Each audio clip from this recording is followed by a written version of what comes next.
Hi, everybody. Thanks for coming to the talk. We're just going to hang around for 2 or 3 minutes just to let people come into the room and we will kick off. So just a couple of minutes of staring at me and my case behind me. So thanks for coming.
Okay, I think we can kick off now. Thank you, everybody, for joining tonight's talk, and thank you to LSU Press for setting this up. We're on our Facebook Live discussion about my new book. For anybody who might find themselves in a strange location, wondering what's going on here, my name is Damian Shiels, and we're talking about my new book tonight, published by LSU Press, which is Green and Blue Irish Americans in the Union Military 1861 to 1865. Just to give you a bit of insight into myself, I think a lot of you are probably watching this in the United States or maybe even in Ireland.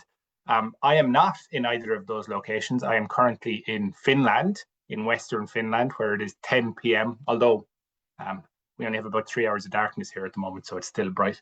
And in true Finnish style, just before I came on here, my dog, who has just been in the sauna, tried to break into the room if you were here for the 10:02 element of the talk. But I'm a historian of the Irish in the American Civil War and generally immigrants in the diaspora as well. I currently work as a research fellow at Northumbria University in Newcastle in the northeast of England, where I work on a project called the Civil War Blue Jackets Project. And it's a big crowdsourced project looking at the common lives of Civil War sailors. So that's the kind of thing that really interests me, not actually just in the American Civil War, but throughout, if you like, military history of immigrants is kind of the impact of conflict on ordinary men, women, and children in different periods through the Civil War and through other areas. So that's kind of where my background is, and over the last 15 or so years, a big focus of my work has been on the American Civil War and the Irish in the American Civil War, which led to the book, which I will show you now if you haven't seen it. This is the fantastic book that LSU Press did such a great job on, Green and Blue, Irish Americans in the Union Military, 1861 to 1865. I do want to I'm going to talk about the cover in a second, but I just wanted to start by expressing my deep gratitude to everybody at LSU Press for agreeing to publish the book and for working with me on it. I published a couple of books before, and I have to say, if you have a publication team and a press that we're really engaged with you and everything, makes such a big difference. And LSU Press were absolutely incredible in relation to that. And particular thanks to editor-in-chief Rand Dotson and the editor of my series, Mike Parrish, who, from the moment I contacted him in relation to this book, were really keen and engaged. And ever since, the LSU Press team have been incredible to work with, so I can't speak enough about them. Just a shout out to James Wilson, Neil Novak, my brilliant copy editor as well, Derek Shaler, and Sonny Rosen, who organizes this so brilliantly tonight. Sonny's there in the background at the moment. But yeah, it makes a huge difference when the press is engaged as they are. But just to go back, I suppose, to the cover, if you're ever wondering what's the image on the cover, and how these type of things are selected. The press asked me if I had any images that I, had a particular interest in seeing on the cover. And I immediately, from almost when I started working on this book, wanted this image on the front cover. It's a very famous sketch artist called Alfred Ward. He did an awful lot of sketches during the war. And this is kind of one of his unfinished ones. And it's the 164th New York assaulting the Confederate works at the Battle of Cold Harbor in June of 1864. And 164th New York were part of what's usually called Corcoran's Irish Legion.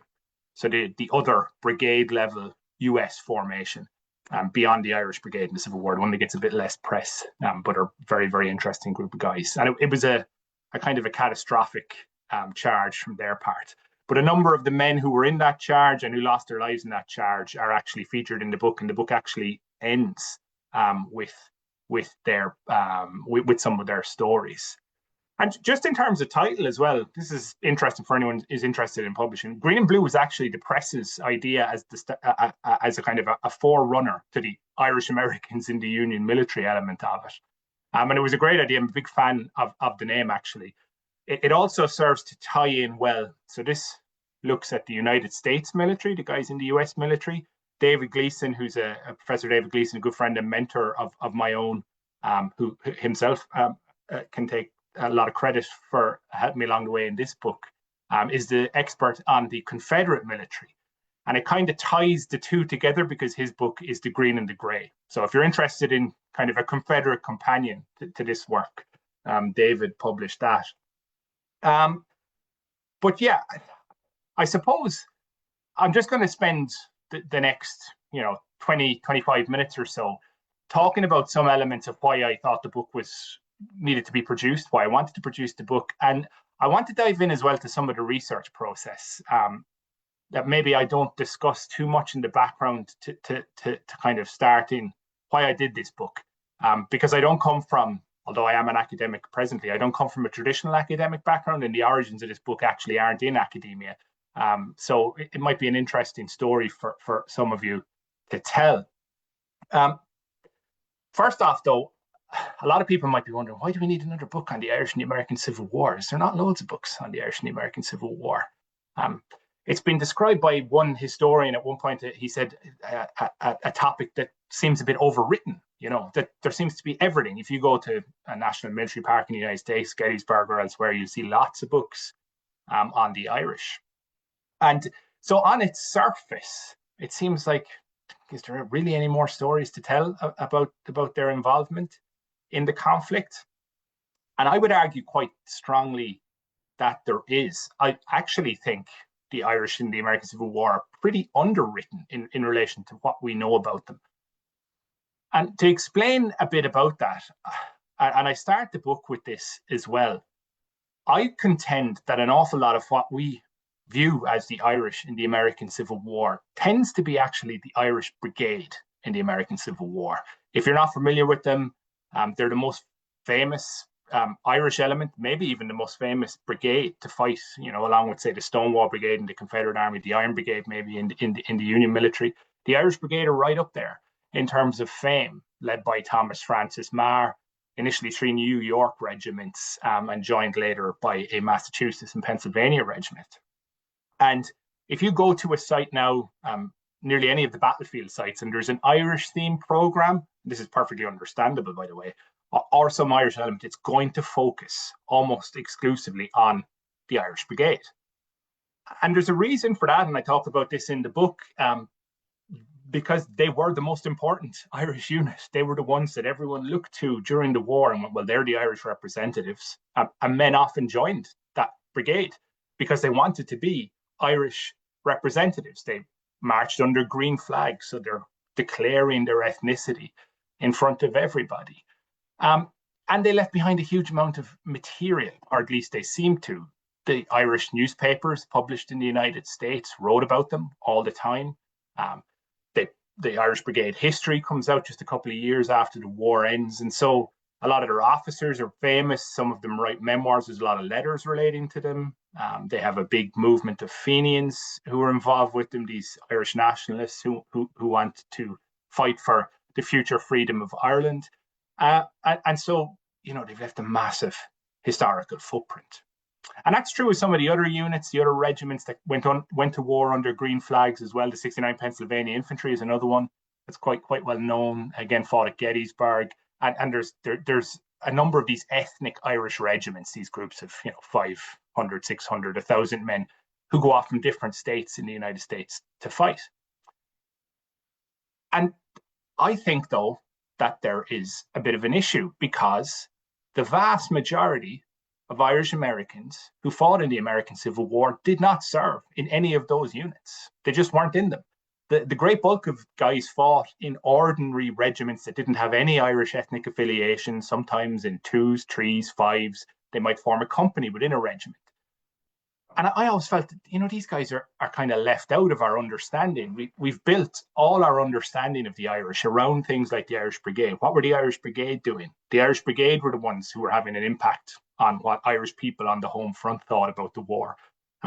So I wanted to try and write a book that looked at the Irish Brigade and the Irish Legion who were on the front cover and those ethnic regiments, but to reincorporate everybody else, that vast majority of men, to see that if you did that, does it tell us anything new about what we know about the Civil War and the Irish participation in it? And I don't want to make it out now that there hasn't been incredible work done on the Irish in the war. There's been some really incredible historical and particularly academic work done on it. And I'm thinking here of books by the likes of Susanna Urel and Ryan Keating and Catherine Bateson, all like books in the last 10, 15 years in particular that have looked specifically at different elements of Irish participation.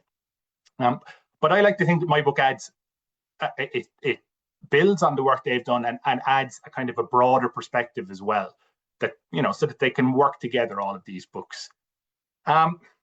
I will say it's not my first book on the Irish in the American Civil War. It's actually my third book on the Irish in the American Civil War. But this is the main book that I've ever written on it. I have the previous ones are very popular. I'm proud of them. They're aimed at a general audience, as this is as well, but they're not doing broad analysis. So the first book, which is called The Irish in the American Civil War, is kind of more or less a collection of stories to try and give you an impression of Irish involvement.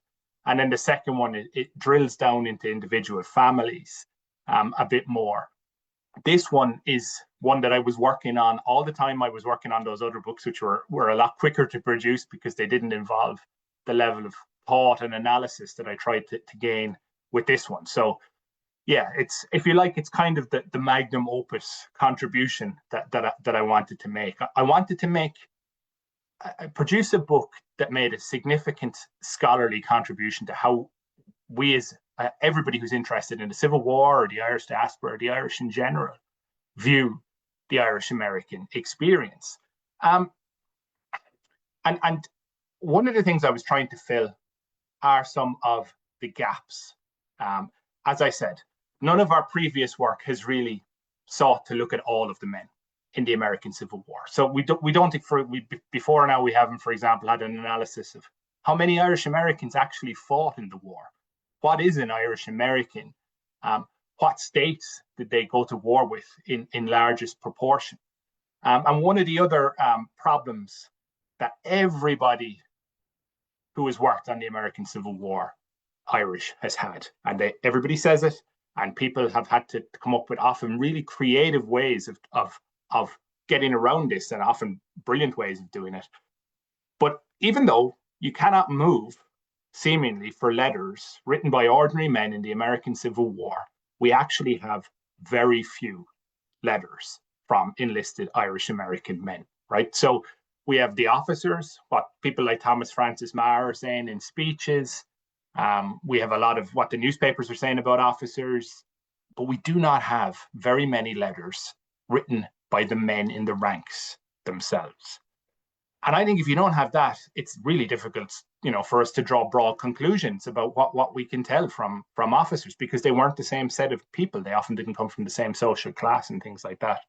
And so I wanted to add some letters to it. And I'm going to talk in a few minutes about, well, what do you do if there are no letters? How do you find them? And that's kind of a key element of the book.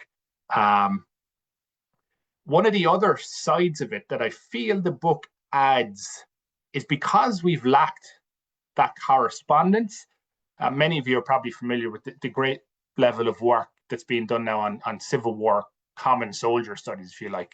The late Professor Peter Carmichael produced a great book recently on the war for the common soldier, for example. But there's a lot of them now that look at the life of Billy Yank, etc., and what things were like for ordinary soldiers. But because there hasn't been significant levels of Irish American letters identified by these men, the Irish as a group, and they're an enormous group, are largely absent from that. They're not a part of what we can discuss and analyze. And so I hope the book will make a contribution towards kind of bringing the Irish back in as an access point for that level, that contingent of the American Civil War United States military. So I suppose the book then itself is kind of split into two broad parts, you could call it. The first section of it is looking to try and deal with setting the scene. So what is an Irish American soldier? Is it just all these recent immigrants that have jumped off the boat and enlisted in the US Army, or is it a bigger story? Where did they come from? Who did they serve with, as I said? And then looking at things like the numbers. And then the second part is kind of trying to address and build on that to then look at correspondence. So the last 3 chapters of the book deal with the correspondence of ordinary Irish Americans, and looking at all the things that we tend to look at in Civil War soldiers studies. So what was their life like in uniform? How did they experience that? What challenges did they face? How did they interact with things like religion? What were their politics like? What did they think about African Americans? And then kind of the key ones, which I actually end the book with, are why they enlisted and how they saw themselves, what their identity was in this period, which is always a really difficult element to try and explore in this type of work. So I suppose to just talk about the first part first, that kind of looking at Irish Americans. And again, to go back to what I was saying a few minutes ago about, do we not know more or less everything we need to know about Irish Americans in the Civil War? Well, one of the big things that I discovered, I suppose you could say, is that a lot of what we thought we know in terms of the numbers of Irish Americans who fought in this war are incorrect. And you'll read it in my first book, but you'll read it in a lot of much better known and more erudite books than my first one was in relation to their numbers. You'll read about the Irish being underrepresented in the United States military. And that this is then used as a kind of, well, then the Irish, they don't like the Emancipation Proclamation. They're largely in a Democratic Party. And so from 1863 on, the Irish Americans aren't engaged in the war very much. And so we've kind of built our understanding of the Irish in the conflict, starting from a base of, well, they didn't serve at the same proportions as, say, what we might call native-born white Americans might have served at. But that's actually wrong. It's wrong. And it's to do with, I go into this in the book, I'm not going to go into it in any detail here, but we've miscounted the numbers, actually. And when you count them properly, it completely flips that on its head. What we see is that Irish Americans who have a lot of reasons apparently not to be supporting the United States at this time. They're recent immigrants, and as those what I just mentioned in relation to their views of African Americans, well known in relation to, for example, Irish opposition to the draft, which the New York draft riots are one of the consequences of. What we find when we look at the numbers is that actually they serve at or above their proportion of the population. So that makes us immediately completely flip what we think about in relation to the Irish Americans. If they have all these impediments, seemingly, as to why they would support the war, why are they then serving it over their proportion of the population? And just to give you the numbers, and again, I go into detail as to why I classify it as this in the book, but in and around 180,000 Irish-born men fight in the American Civil War. And to that group, we have to add another 70,000 children of Irish-American immigrants, people born in Britain and Canada and the United States itself, who were born to Irish immigrant parents, who see themselves as part of ethnic Irish-American communities. They're very ethnically cohesive, the Irish, at this point. And that brings us up to 250,000 Irish-Americans fighting for the United States in the Civil War. And so immediately, the traditional figure that you'll often read is 150,000. We effectively have to add 100,000 men to that number. And so you're seeing straight away that 250,000 men are having an enormous impact on the United States' ability to wage the war and to ultimately win the war. And so it kind of changes that switch in focus. There are other elements in that first part of the book that I think are important too, that I try and go into, and looking at, the differences among Irish people. We've tended to lob them all in together in relation to how that they were recent immigrants, many famine immigrants. But there were a lot of Irish American communities in the United States before the famine ever happened. And there were a lot of differences among the men themselves. Some of them came to America as adults, in their 20s and 30s. But others came when they were 1, 2, or 3 years old. And so they grew up on the streets of New York or Boston or Philadelphia or wherever it is. And so they have a different outlook and potentially different experiences to the other adult men. Other things I go into the book, and I'm not going to go into it in any, again, detail here, are things like, how, what major cities that they're coming out of when they're enlisting, things like the East Coast, and then where they're fighting the war. What armies are they most prevalent in? And even they're spread through things like volunteer units and regular units and all of this. One of the most important elements of that side that I think also we've tended to leave behind when we look about the Irish Americans, because we're so focused on ethnicity, it's all about the Irishness, is that actually they are probably our most identifiable urban working class group who fight for the North in the American Civil War. And I try and make this point in the book as well. We have a huge amount of work done, brilliant work done on the common soldier in the Civil War generally, but I think the urban working class whites who enlist in the US military are still a big area that needs an awful lot of work. We don't know a huge amount about a lot of them and why they enlist. And these guys are making up the majority of armies, like the Army of the Potomac, for example, the most famous United States Army of the war.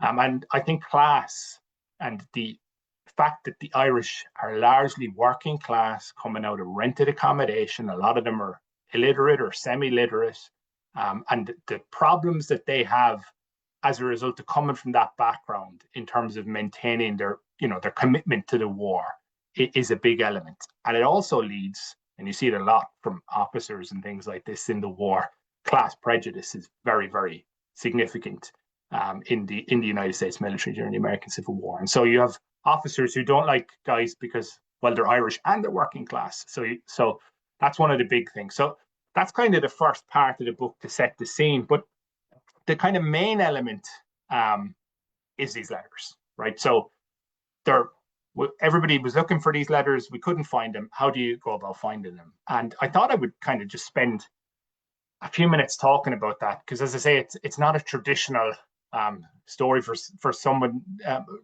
coming from Ireland. I've never lived in the United States. I've had good fortune of visiting numerous occasions and doing work in United States archives and everything. But this comes back to the origin story of the book. And for many years, I've worked on the social military, the impact, sorry, of conflict and the military on the social lives of people, right? And regardless of the period. And I started off as an archaeologist. I was a curator in the National Museum of Ireland as well, and as a historian. And I had started in 2010 a website called IrishAmericanCivilWar.com, because when I was working in the National Museum, we were doing a big military exhibition, and I was working on the American galleries, and I felt, people really don't know in Ireland the extent of the Irish contribution to the American Civil War and the impact it had on Irish people, both in Ireland and the United States. And so I set up this blog. And quite quickly, I like doing things like databases and stuff. I've always got databases going. Quite quickly, I wanted to move beyond, just writing about the Irish Brigade at Fredericksburg and what happened, to actually trying to do some primary research myself. But I had that problem that I was on the other side of the Atlantic from the archives. And around the same time, I was really lucky that the US National Archives had started doing this incredibly detailed, incredibly reliable, incredibly professional job of starting to digitize a portion, and it's still only a portion, of an enormous collection of pension files relating to the widows and dependents, so dependent parents and dependent children, of men who had died as a result of US military service in the Civil War. They tend to be called the widows' pensions.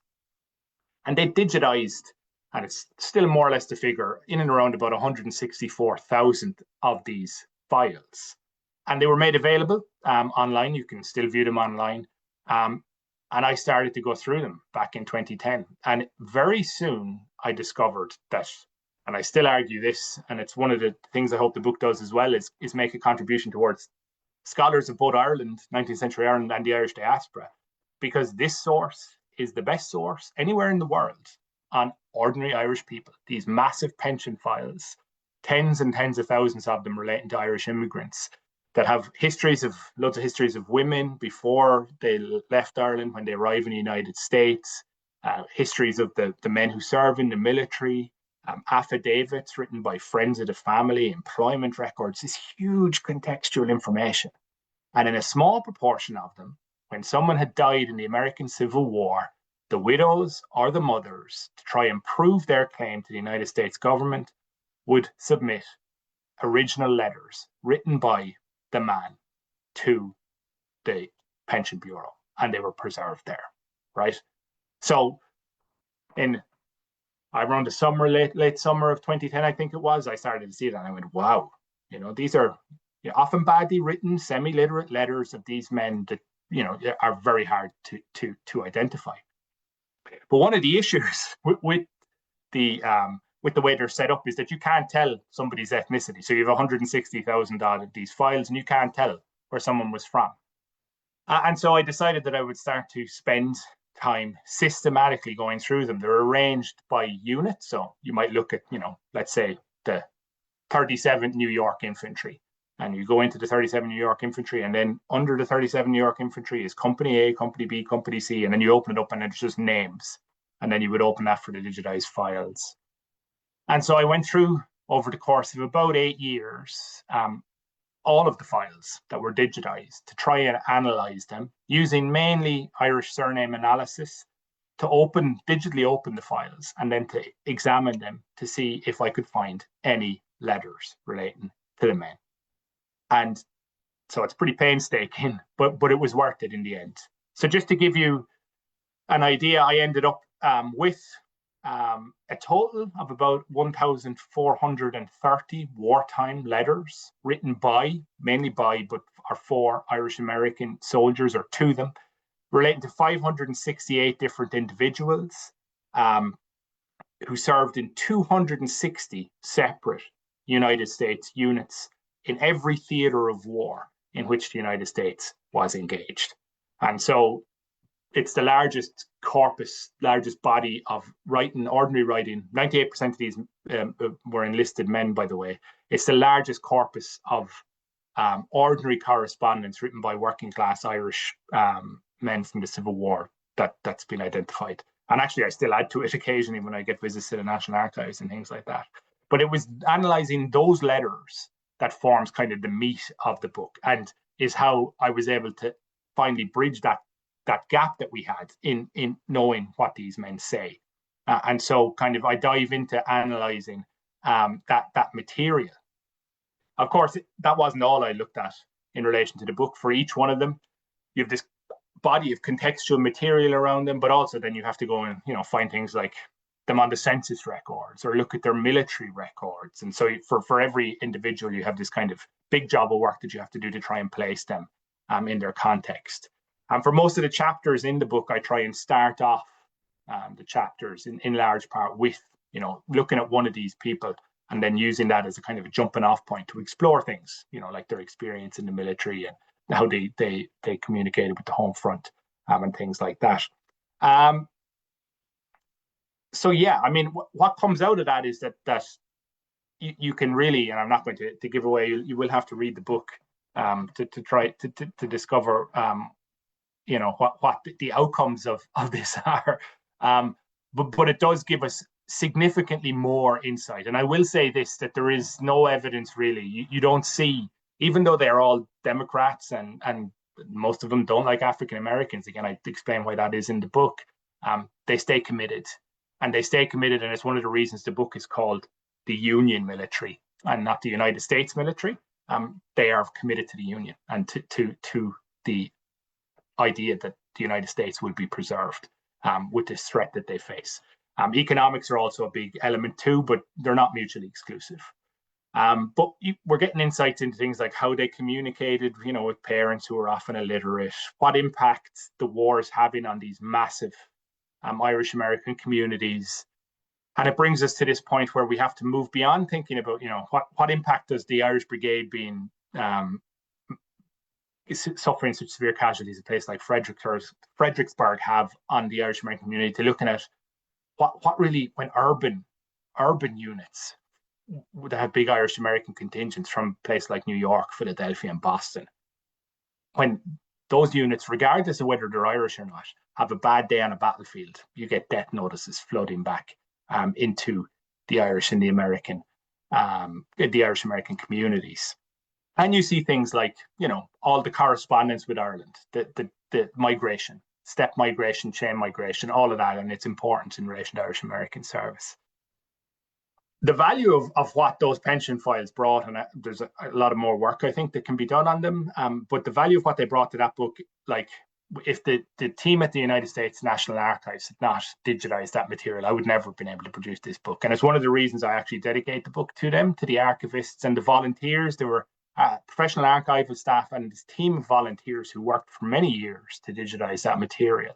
And without it, I would never have been able to write this book. I did mention, and I'm gonna keep this relatively brief. I'm going to open up the questions in a second, but one of the appendices I have in the book, and you'll notice if you get it, there's a lot of notes in this book. It's note heavy. I want it to serve as a kind of a jumping off point for people who want to explore some of these pension files. So I very specifically, list the pension files and things like that, the names of the people involved, and try and go into detail so people can use the notes almost as a kind of a handbook to how to explore some of this wider material.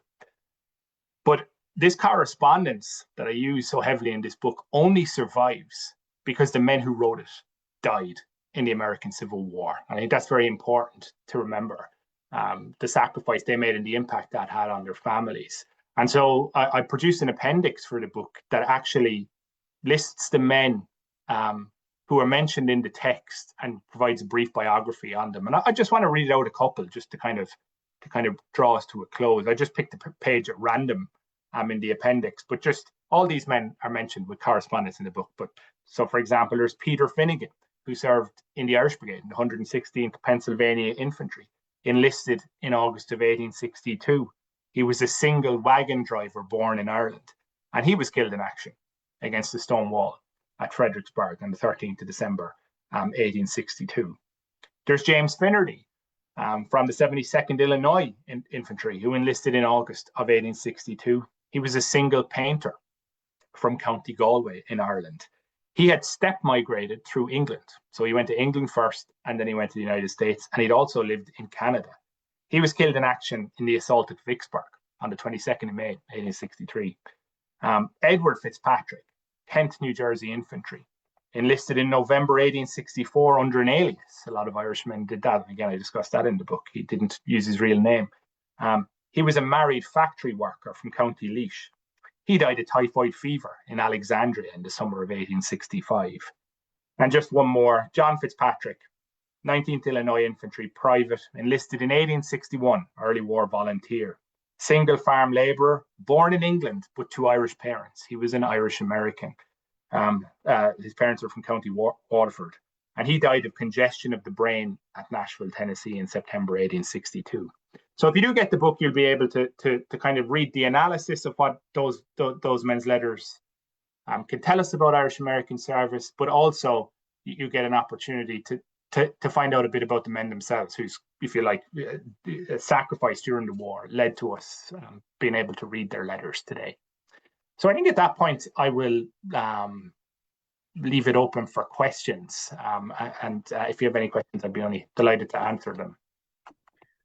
Thank you so much. We have a lot of great comments here in the comments section, which you'll be able to see after the event. But to start off with questions, I'm going to do something that Americans do often that is maybe annoying to people from Ireland and say, my great, etc.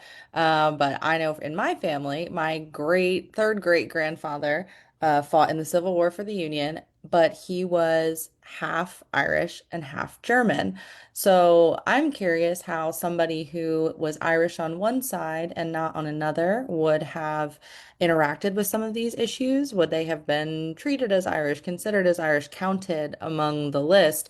And further, I believe his family had already been in the US for a number of generations, right? So 100% Irish, but had been in the US for a very long time. How were people whose families had been here for many generations counted? So just curious those questions about already being in the US and also not being 100% Irish. How would that interact? Yeah, no, that's great. That's very interesting person having your families recently. Yet the so the way I count it, and it's really difficult, isn't it? It's very hard to know to what, when, and identity as well can be a bit, and hard to pin down. In the book, and I think there is a broader truth to this. People who were born here or people whose parents are here, parents were Irish, are the most cohesively Irish, the most recognizable. It can happen beyond generations, and I'm talking here about the 1860s. You can have people whose grandparents were from Ireland, say, who still, are invested in the Irish American community, and it can go beyond that. I kept it tight to the first two generations because I think you do lose. It's hard to know beyond that. Whereas you can determine it with a bit more surety when you're looking at people in detail from those two generations.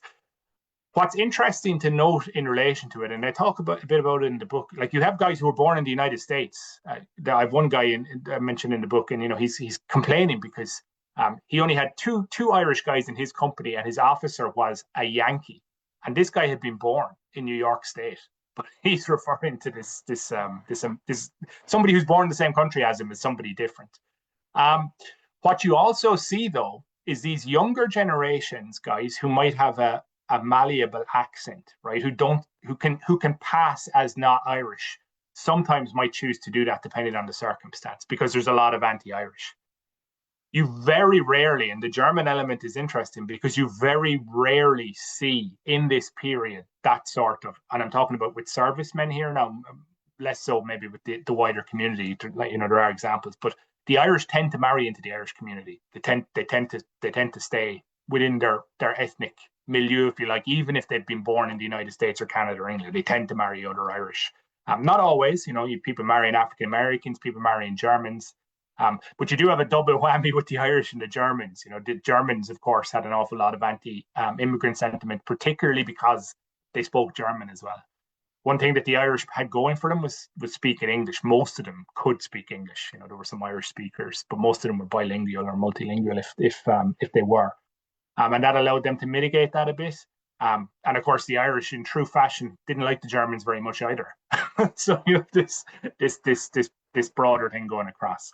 But it does get a bit, murkier with that. And I will say this, you'll often see, for example, just to talk about the Confederates, the likes of General Lee and Stonewall Jackson being talking about, say, having Ulster Scots ancestry. But of course they did, but they didn't think of themselves as anything other than Virginians, fighting for the Confederacy. Yet we do have, and I should have brought that up. One of the other big things about Irish Americans is they're not all Catholic famine immigrants. There's lots of Ulster Presbyterians fighting, with like thousands of them fighting for the North, and of course Church of Ireland Anglicans who are fighting for the North as well. So it's really diverse, this type of group. So a bit of a rambling answer, which is kind of par for the course for me, Sonny, unfortunately, but very interesting ancestry.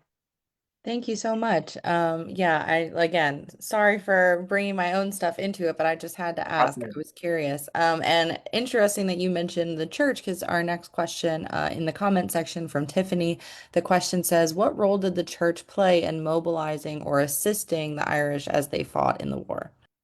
Yeah, so the church is really important for a number of reasons, and people will remember, if you're interested in the Civil War, like there's a very famous scene from Gettysburg, the absolution given by Father Corby, who was a chaplain in the Irish Brigade, to those men before they go into action. It's a very, very famous scene. There's a statue of him actually on the Gettysburg battlefield, and one at Notre Dame, where he was, where he came out of.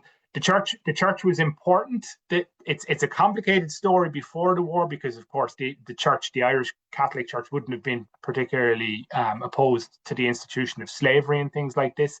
But for the ordinary men, and that's really what I'm trying to get at in this book, it's very important in terms of the parishes that are formed in the decades leading up to the war, and gives them a real sense of identity, and this kind of regional identity that you see is often based around it. So you have guys talking about, I have a letter it's referenced in the book, where he says, I heard the bells he's in Virginia, and he heard the bells for the mass, and he said, it put me in mind of Father Mooney's bells at home in New York. And he feels homesick because his religion, and of course most of these men are Catholic, probably around about 200,000 plus of them are Catholic Irish. They see that as a part of their identity, and that kind of Catholicism becomes a major part of Irish American identity in the 19th century. But one of the interesting things about how, and when you start looking at the broader service, we tend to think about things like Father Corby and the Irish Brigade and things like that, absolution. The vast majority, there's only slightly over 50 chaplains, Catholic chaplains, serving with the United States military during the war. So the vast majority of Irish Catholics had absolutely no access to a chaplain of their faith during the conflict. And so they have to find a way, to get access to their faith. And the letters show how they do that. Like they would have masses said for them before they go to the front. Their parents would buy them things like scapulars to wear around their necks, for when they're going into action, to try and keep them safe. And they reference this stuff again and again and again and again and again. So, it's they're trying to thread that needle of trying to stay in touch with their faith because it's very important to them. And it's got that already in the 1860s, this kind of dual religious and cultural aspect to it. Thank you so much. Our next question is from Adrian. The question says, what, in your opinion, was the greatest motivation of these men to serve in the Union Army? Were they seeking acceptance or to counter the anti-Irish WASP view of them, or something else? Thank you. Yeah, so there's elements of that, and it's very rarely one thing on its own. Okay, so it's often a lot of things combined, but there are two primary reasons that just, like, it's an avalanche of evidence that shows that the two. Economics is one, right? So straight off the bat. And again, you'll read in some histories that, it wasn't economically viable for people to be serving in the first summer of the war.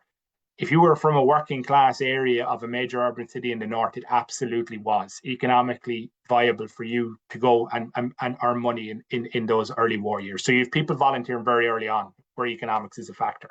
And so you have people later. Many of you are probably familiar with that scene in Gangs of New York, where these Irish guys are coming off a boat and kind of being given a uniform and they don't really know what's going on. I often reference it actually, and I often get asked about it. That's given a false impression to people. Irish people were actually immigrating from Ireland specifically to enlist in the US military later on because the money was eye-watering. Like you could set up your entire family with it. So economics is one. But I don't want to overstate that either, because even if economics was a factor, the other big one is preservation of the United States. You have guys who are stepping off the boat, literally saying, it's my duty to serve my country. And whenever they talk about my country, these enlisted guys, they're not talking about Ireland. They're specifically talking about the United States all the time.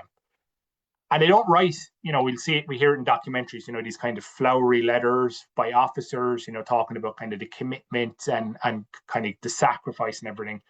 Guys living in the tenements in the 5 Points don't write that sort of stuff home because, it doesn't fly if you're living on the margins. And so, but they talk about it in terms of duty and something that needs to be done. It's much more understated, matter of fact. And they are overwhelmingly the reasons. You read as well, that Fenianism and getting experience for the Fenians so that they can, go take the war to England is a major factor. I found that isn't the case at all. That very, very, very few of them ever have any intention of doing that. In fact, the money that they're getting out of the army is more important for them to try and get family from Ireland to emigrate. So they're the two. And often, and I talk about this in the book, they're combined, where economy and patriotism together are what's bringing them in. And this is why it's important to know they serve it over their numbers, because there are all those other things that they don't like. They don't like the Emancipation Proclamation. They don't like African Americans. They don't like Abraham Lincoln. And they don't like the Republican Party. But they do like the United States and what it stands for, and the opportunities that it provides them with. Thank you. Our next question here, one of the distinguishing factors between, as you said, your book and previous books on this topic is kind of stepping outside of the Irish specific units in the military.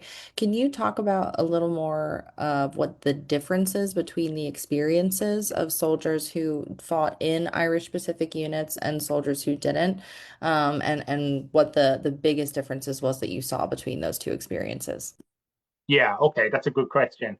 The first off is that as individuals, there's rarely much difference between them. Okay, so if you look at their background, look at where they come from, they can often come from the same place. If you look at their cultural identity, it's usually the same, right? So before they enter the army, they're impossible to tell apart. The difference is when they enter a unit like the Irish Brigade. And so some guys, let's say the Irish Brigade, some guys will join that unit because they want to be a representative of Ireland. Adrian's question there in relation to, to show that our Irish people are committed to the cause. If you go to war under a green flag of Ireland, everyone looks at you, sees you as an Irish representative. Okay. If you go to war where you're one of 5 guys out of 100, the identity isn't there. So some of these guys are choosing to be representatives of the Irish community. That's one of the most important things for them in their service. Others want to be seen as, they're going with Democratic Party guys, or they're going with guys out of a smaller local community. Where it really is important, and the Irish Brigade are the most important Irish unit because everybody looks to them, and we see this with the Germans. The Germans who serve in large numbers in the 11th Corps have a disaster when Stonewall Jackson hits them through no fault of their own, really, hits them at Chancellorsville, and they get blamed for that. And I follow on with Gettysburg, they get blamed for that too. And this leads to rise of anti-German sentiment. So there's a big risk if it goes wrong. If the Irish Brigade run away at Fredericksburg or run away at Gettysburg, when there's anti-immigrant sentiment, it gets heightened and reported as look at these, they call the 11th Corps the Flying Dutchman. So they're the risks. And what's interesting, and I actually start the book with this, is I start the book with a letter by a guy from Patrick Dooley. He was working up in Central Park. He was working on building Central Park. He was from Clonmel. And Patrick is talking about the Battle of Malvern Hill, and he's describing it to his mother. And he consistently talks about all the Irish units. He talks about how the Irish Brigade did. He talks about how the 9th Massachusetts, who were an Irish regiment, did. He talks about how the 37th New York, who were an Irish regiment, did. All of this, and how proud he is of them and everything. And he didn't serve in any of them. He served in a non-ethnic unit. But it served, and like it chose not to serve in them. But even other Irish guys in the army are looking at the performance of the Irish units with a sense of investment, right? So that's the primary difference with those ethnic units. Aside from what it leaves us historically, the kind of the difference, the imbalance. And of course, when you look at just the Irish ethnic units, they're doing things like having St. Patrick's Day parties and talking about Ireland all the time. And it gives you the impression that it's all about Ireland for them. But when you look at the other guys, that's not what they're doing. You know, the guys who are serving in other units talk about the 4th of July far more than they ever talk about St. Patrick's Day, because it's not an important element of the image that their unit is trying to project, if that makes sense. So that's a big topic in the book, is trying to weave those things together. Thank you so much. And then for our last question, can you talk about what you're working on now, future projects, etc.? Yeah, well, as always, loads. I'm still building databases. I'm actually shortly going to be technically outside of Civil War history again. Our Blue Jackets project will be wrapping up quite shortly. But one of the main projects, I suppose, that I'm working on currently, with my colleague Jackie Bedell, is we're doing a project on Andersonville, the most notorious prisoner of war camp in the Civil War, where slightly under 13,000 US prisoners died. And we have been researching that over a number of years, trying to identify Irish Americans. So again, people born in Ireland or to Irish immigrant parents who lost their lives there, and then collecting everything we can on them, their pensions, their military files, building this massive database. And we have that on IrishAmericanCivilWar.com. You can check out that project. We've identified 1,050 of those men. And we're actually currently looking for an academic partner somewhere where we can put this material, because we have thousands of historical documents over the years. And we had a memorial that the Irish Northern Ireland Bureau and the Government of Ireland funded, actually put into Andersonville, which is great. But a lot of it is to do with correspondence. I'm looking at things now as well, like Irish American letters from guys who were killed fighting Native Americans in the war, see what that tells us about things. The pensions, American pensions that were paid in Ireland, and the pensions also that were paid everywhere outside the United States. I've been mapping every widow outside of the United States who was receiving a pension. I've been collecting information on that. So they're all kind of in the pipeline. And yeah, there's always loads of projects. But yeah, doing some stuff on Irish at Bull Run as well. A friend of mine, Harry Smeltzer, of Bull Running's fame. So yeah, always lots to do. So hopefully a few more books down the line. But certainly this one will always stand as the what I hope is the go-to one of anything that I would ever produce in relation to the Irish Americans.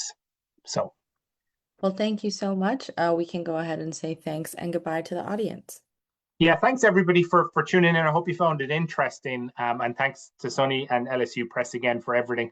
There is a great offer here. I have to mention this because it is a great offer. If you would like a link to purchase the book, you can find it in the comments, and there's a 40% discount promo code. So now is the time to grab the book. But thanks everybody for joining us this evening.